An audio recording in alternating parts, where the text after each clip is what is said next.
எல்லோரும் எப்படி இருக்கீங்க? இப்போ வந்து உளுந்த வடை வந்து சின்ன வெங்காயத்தை வச்சு எப்படி செய்யலான்னு பார்க்கலாம். அதுக்கு வந்து மெஷரிங் கப் வந்து 1.5 கப் வந்து உளுந்தம்பருப்பு எடுத்துக்கோங்க. அதை எடுத்து ஒரு 10 நிமிஷம் ஊற வச்சுட்டு கிரைண்டரில் போட்டு இந்த மாதிரி போட்டுட்டு அதுக்கப்புறம் ஒரு 50 ml கண்ட தண்ணியை எடுத்துக்கோங்க. இந்த தண்ணியை எடுத்து ஓடி கொஞ்சம் நேரத்தில் இந்த தண்ணியை ஊற்றிடுங்க. அதுக்கப்புறம் அதே மாதிரி ஒரு 2 தடவை ஊற்றிட்டு அதுக்கப்புறம் நல்லா பொஃபியாக வந்ததுக்கப்புறம் வெங்காயமும் பச்சை மிளகாவும் போட்டுக்கோங்க. மாவு அரைக்கும் போதே உப்பு போட்டுக்கோங்க, 2 ஸ்பூன் போட்டுக்கோங்க.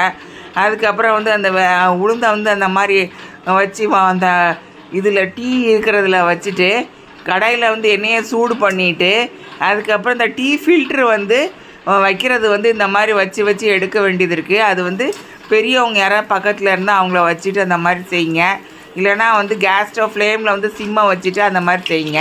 இது விருந்தார ஆட்சி சமையல் தமிழ் இதை மாதிரி சமைச்சி குழந்தைங்களுக்கு கொடுங்க. பெரியவங்க உடம்பு நல்லா